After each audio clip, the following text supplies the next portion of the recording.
นาะมีผู้รักผู้ใหญ่ช่วยเนาะกาชีแบบอยากให้ช่างแก้วนะว่าได้ก็ได้ สานต่อเลย แต่ว่าพุ่นแล้วบัดทุนเท่าเรื่องการงานพุ่นแล้ว แม่น ได้จังมาไหมเนาะได้จังมาไหม ดีบ่เถื่อก็ได้ไผนึงบ้านน้องเตเลย เอาแล้ว แล้วมีหลายตัวแล้วว่าวันที่ คนหลายใจจังหน่อยนึง ฮะ มูได้นี่ ฮะ มูได้นี่ ว่าไปยังบ่บ่เบียงยังบ่ได้ว่าบ่ห่วยฟังไปฉันเนาะฟังไปฉันจะสิเป็นความจริงหรือบ่ก็ฟังไปเนาะ เห็นน้องเตมีไฟฟ้าแล้วมาเฮ็ดสมมุติว่าได้ไปเฮ็ดเรือนน้องโอกะสบายไผใส่กันใส่ไผเพราะว่าเฮาก็มันใกล้เนาะใส่เดียวถึงเลย เข้าใจเข้าใจ มาจำให้นะ ได้ยินหรอกเนาะ เข้าใจ พักเที่ยงนั่นแหละพักกันพักเที่ยงก่อนจังลุยต่ออย่างที่ให้เขาคุยก่อน โดนดอกนึงก็ได้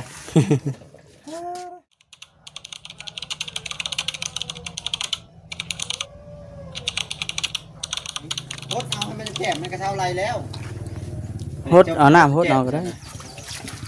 น้ำพดให้มันเจ็บมันก็ได้ได้ แม่นรถแจ่มโอเคแล้ว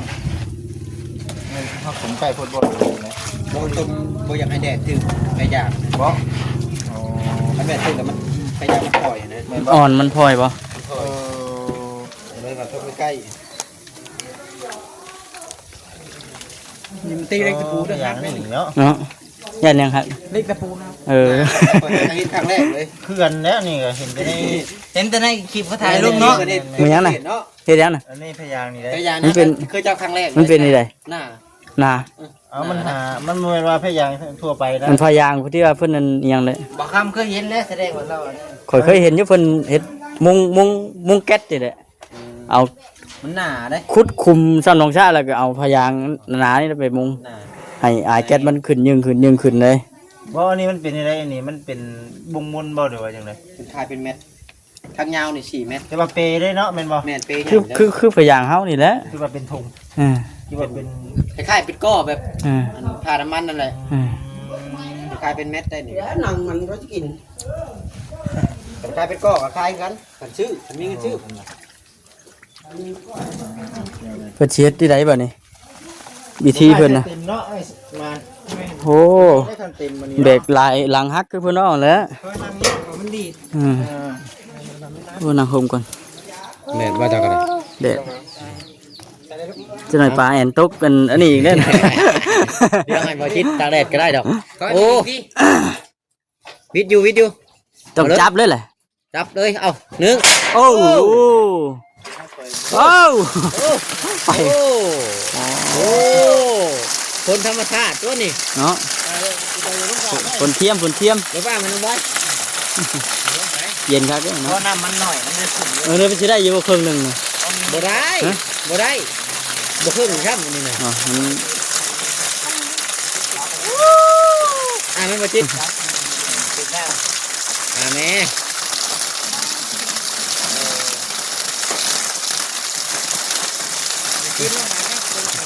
ตัวหนาครับบ่ ก็ประมาณ 3,000 ลิตรน่าจะเต็มเนาะคิดว่าได้อันนี้มันบ่ครึ่งเนาะอันนี้ช้างน้ำอันนี้นะ เนาะ แม่นตีไม้ขอบนี่ ไม่นะดีไม่เช็ดขอบเมาเอาไม่ชักมาลงแล้วต้องไม่ชักเอาบ่ บ่ยัง มัน จะ จะถึกพยางแล้ว มีแต่ตีขอบมันเฉยมีแต่ขอบกับไม้เลยอันเด้โอ้กำลังท่วมแพยางไว้นึงนี่เด้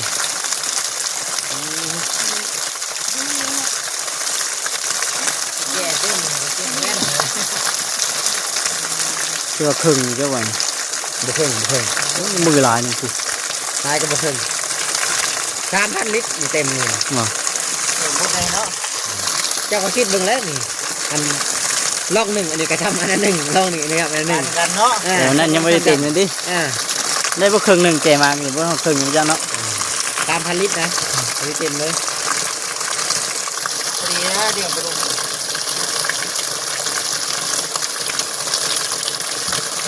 ต้องบูรบัตมันให้ได้ทีเดียวเนาะ จับใกล้เยอะ ตุยเด้อโอ้ยเด้อ พวกเพิ่นว่า30นาทีได้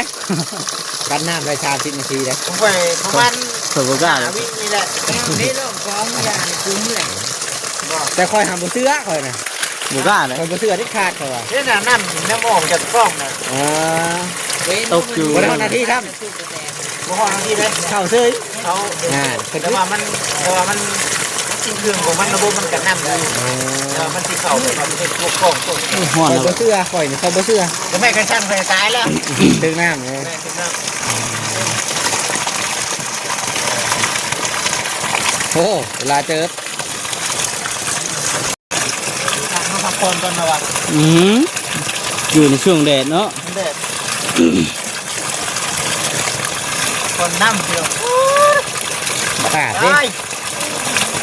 แม่เว้ย กินลูกหนีเป็นยังนี่ เห็นติดตกด้วยล่ะ เนาะต้องลูกหนีเป็นยังนี่โอ้เฮ้ยลายเธอแล้วนี่เนาะ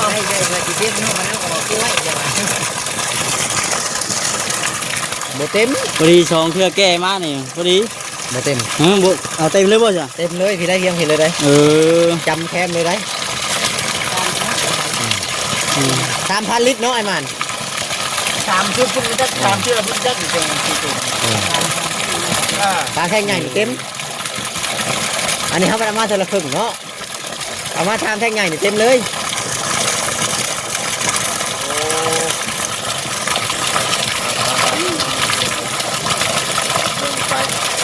เดี๋ยวไป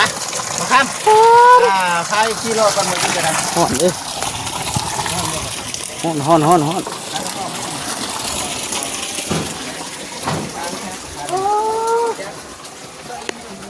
สุดยอดมันก่อนพี่น้อง เมาแดดเลย แดดดีได้พี่น้องเลยเนาะ เมาแดดแล้ว ยังเดือก้อนึงบ่ครับไปเดือก้อนึงก็พอดีใส่ นี่บ่ขั้นตอนสุดท้ายนี่บ่ ขั้นตอนสุดท้ายที่ใส่ อ๋อรถไปฮ้อนแดดอ่ะ มือผมไปห่มมาไหมเอาไว้เอาไว้ห่มแถวนี้แหละ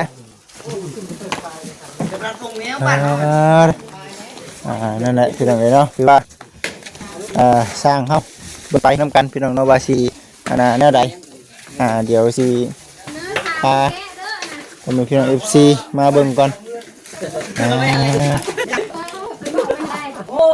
เดี๋ยวซีโร่เบิ่งก่อนพี่น้องเนาะว่ารักหัวเฮานี่มันแบบใด ต้องซื้อทองแล้วต่างหาก นิ่งนะนิ่งก็สิสวยๆแล้ว บ่ได้จูดเลยคุมที่คุมกองบ่ได้บ่หนึ่งก็จูดทะเล ยอดฮ้อนคักคนนี้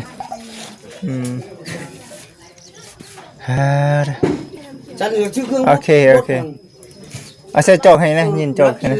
ยินใส่จอกให้นะ มาหน่อยนะ ที่แรกผมเมียทำเบื่อให้เมียยินทำให้มัน อยู่มาเนาะมาต้องได้ใส่อีกเนาะตัวสับบ่คำคือแบบยุดว่ะ ข้างฮ้อน บ่กล้องเพิ่นน่ะนะพี่น้องเนาะ ข้างได้ กล้อง ฮ้อ เพิ่ น นอยากเป็นสียุดได้ แรงเละ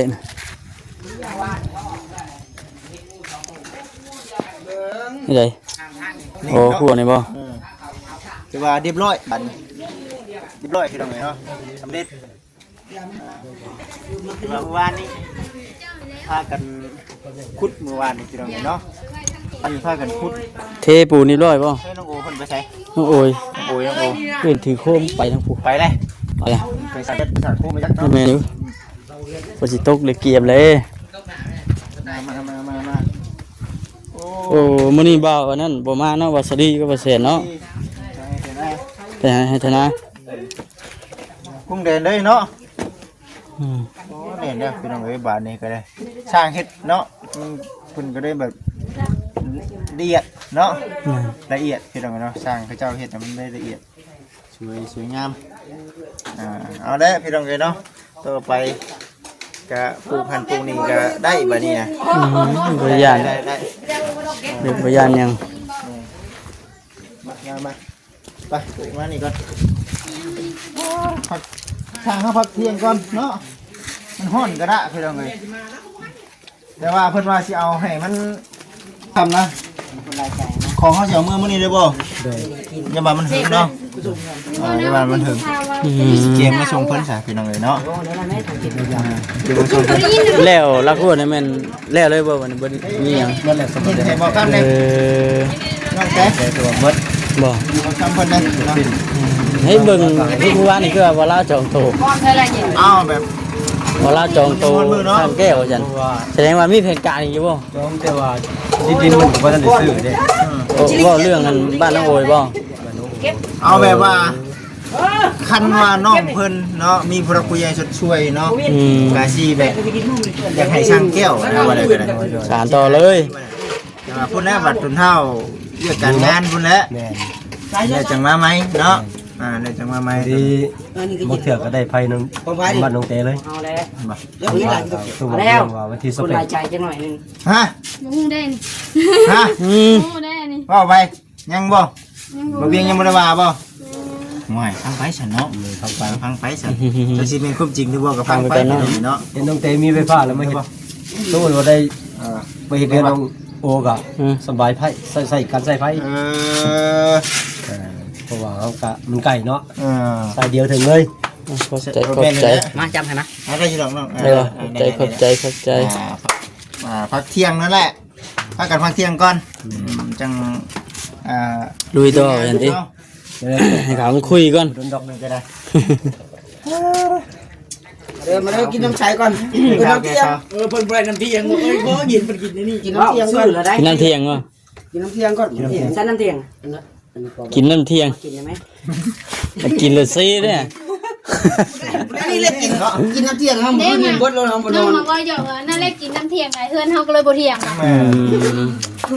โอ้ยออกเพิ่นบ่ มึงไปเพิ่นเนาะแล้ว โอ้ไว้ดิขนาดว่าเฮาบ่ได้กินน้ำเที่ยงเฮายังนิ่งได้เพิ่นกินน้ำเที่ยงเพิ่นอยู่ได้ดนแล้ว บ่ นี่กูบ่แนะนำในบ่อน จักรยานน้ำเที่ยงนั่นล่ะ กูทำยังสอง กัน บ่ เรือกระเทนั่นน่ะ แม่น ให้เพิ่นเทเอา ไม่ยากมีหน้าที่ก็ได้แล้วนี่ แม่นแหละที่ลาดเขาบนย่างเขาหน้าบ่เนาะ เดี๋ยวเด้ โอ้ยสบาย ตอนถึงเวลาสร้างเป็นกับแหละเป็นเอาไว้เนาะ ให้เวลาเด้ติ กับตุกกาดำนาแล้วบ้าน ถ้าบ่มีงานต่อ เนี่ยต่อเนาะ จบตอนนี้ก็แม่นลุยหน้าให้หน้าต่อ เวลาพอมันยังบ่ทันได้เอาเลยพี่น้อง อันเก็บเครื่องจากอันนี้แล้วเนาะถ้ามีงานต่อกับเครื่องความเฮาก็สิปาไว้นี่ก่อน บ่ยากเอ้ยนี่น่ะของกินเองใกล้ๆนี่ โอ้ย ดีว่ารอโอกาสหน้ารอโอกาสหน้าทานแล้ว รอ โชคดีเนาะ ตามเบิ่งดิ รอทำพอต้อง เรารุ่นนะเนาะต้องรุ่นก่อน พี่น้องมันก็ได้ว่ายัง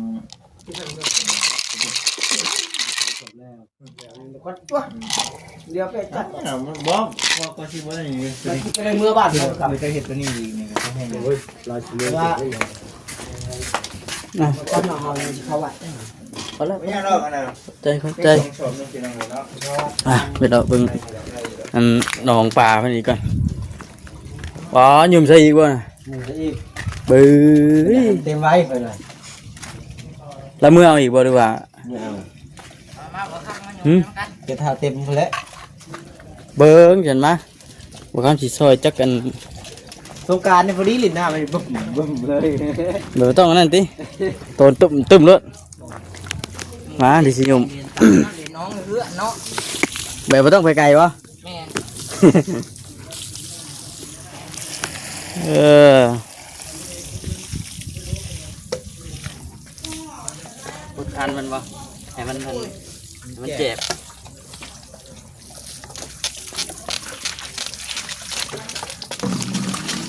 ออกกำลังกายกันเด้ออันนี้ แม่ร่างกายเด้แข็ง เดี๋ยวแวนจะยืนเมืองดัก ๆยืนกำลังใจก็ได้ ยืนให้รถใหญ่ป่ะ แม่โอ้ยืนก็ไม่แข่งไม่คากันเด้อ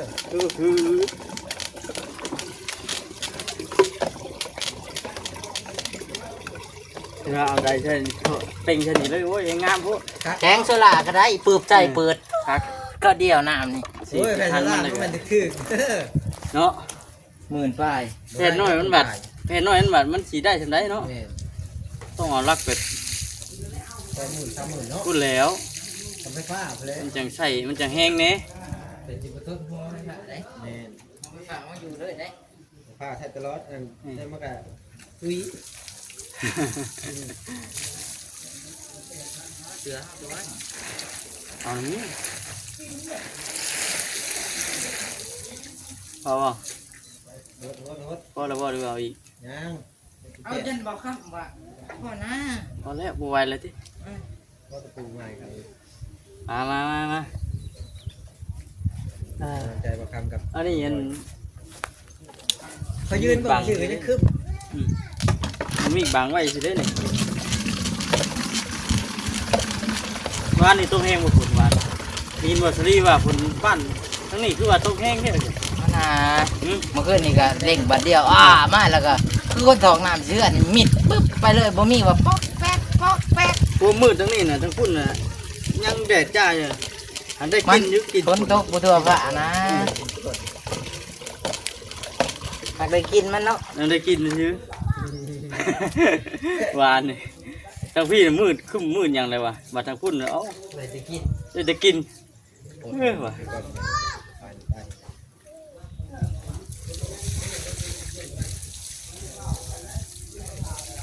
ปล่อยแขกกับปลาสลามช่องตู้บ่ สัตว์เลี้ยงที่หายากที่สุด ตั้งมาปล่อยก็ได้จะแข่ ไปยังถ่ายได้จ้ะ ฮะผมมีได้ผมแข่นี่หาได้อยู่ เนาะเขาก็ขาย เขาสิเอามาเลี้ยงไปได้บ่เอามาเลี้ยงเฮียงเอาเลี้ยงเบิ่งนี่ เลี้ยงเบิ่งนี่แหละ อ๋อ เบิ่งนี่แล้ว ทิมไก่น้อยมันกินมื้อโต มันใหญ่เด้ถ้าเบื่อไก่เนาะอย่าโคตรนี่ห่วยโจอีกแล้ว อยากไก่ใหญ่มันจะเป็นควายแล้วกินมื้อโต เอาหมอกามันเจอว่าเจอควายนี่ ที่ทุกที่ ถูกตายเลย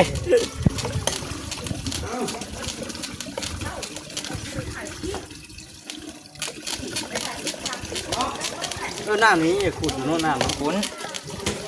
บ่ว่าหยังดอกคุ้น ขุด แบบเดียวกันนี่โหลดเบิดคำมาสีนี่โหลด คำมานี่แม่นให้ขุดดีกว่าเบิ่งกล้องไปก่อนเจ้าเด้งเอาแล้วเจ้ามันฮ้อนนั่นนี่ มึงคอยดิเด้งออกเลยได้5นาทีซะน่ะ เด้งเอาคือเอา มันปีจอบเลยจ้ะไปเอง ผมก็จะบ่มีเด็ก ข่อยเด้งนี่มัน เด็ก มันฮ้อนเลยนั่น ไป เด้ อยู่โฮมเพิ่นว่าแล้ว เออ พืชได้อยู่เมืองไปเมืองไป หมูมีว่าชิมอนเนาะหยุ่มเรื่อยให้พืช นี่เบิ่งนี่ลูก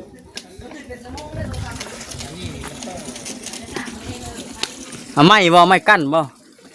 เยอะให้เท่าเขาทำให้กัน ไม้แป้นเนาะ แม่หลังจากที่เช็ด